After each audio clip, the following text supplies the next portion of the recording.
Assalamualaikum warahmatullahi wabarakatuh. Selamat pagi anak-anak, gimana kabarnya hari ini? Sehat semuanya kan? Alhamdulillah, luar biasa. Allahu Akbar. Oke, bagus.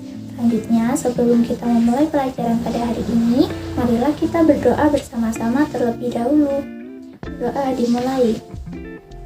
Amin. Oke, karena kita semuanya sudah berdoa bersama-sama, sekarang ibu mau nanya nih, ada yang masih ingat gak tentang pelajaran kita minggu lalu? Ayo, siapa yang masih ingat tentang pelajaran kita minggu lalu? Tentang apa? Iya, betul, tentang rukun iman. Lalu, iman itu apa sih? Ada yang tahu nggak artinya? Ya, Tasya silakan. Betul sekali, tadi Tasya bilang iman itu artinya percaya atau yakin, Bu. Jadi, rukun iman itu adalah dasar kepercayaan seluruh umat Islam yang wajib atau harus diyakini. Lalu ada berapa sih rukun iman itu? Ada yang tahu? Ya betul, ada 6.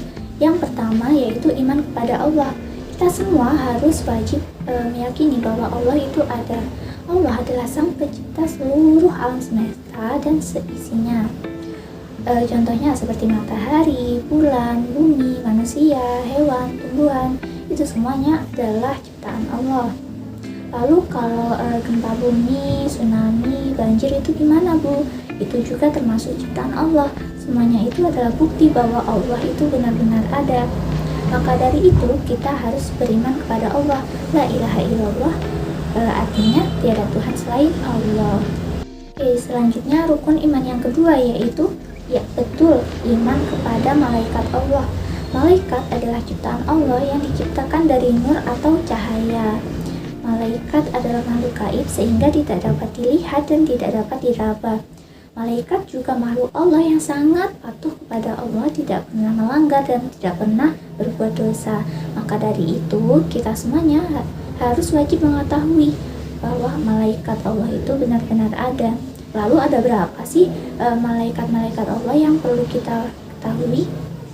Ada yang tahu? Ya betul, ada 10.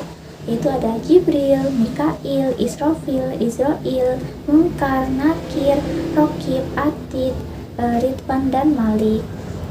Oke, yang selanjutnya rukun iman yang ketiga adalah, ya betul, yang ketiga adalah iman kepada kitab-kitab Allah. Allah menurunkan kitab suci sebagai petunjuk di dunia, sebagai petunjuk untuk beribadah kepada Allah dan sebagainya. Lalu ada berapa sih kitab-kitab suci itu? Ada yang tahu? Ya betul, ada 4.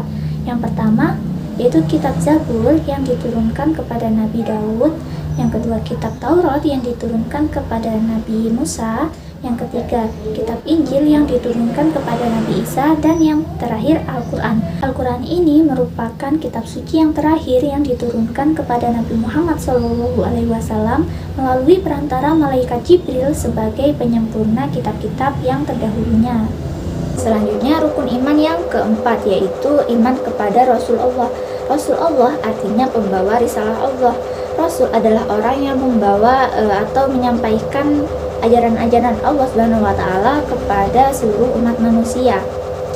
Contohnya seperti menyuruh untuk berbuat baik, menyuruh untuk beribadah kepada Allah, melarang perbuatan yang jahat dan sebagainya. Maka dari itu kita harus meyakini bahwa Rasul Allah itu benar-benar ada. Lalu ada berapa sih Rasul Allah yang perlu kita ketahui? Ada yang tahu? Ya, ada 25 Rasul yang perlu kita ketahui. Oke, selanjutnya rukun iman yang kelima. Ada yang tahu rukun iman yang kelima itu apa? Iya, rukun iman yang kelima adalah iman kepada hari kiamat. Hari kiamat ini sering juga disebut dengan hari akhir.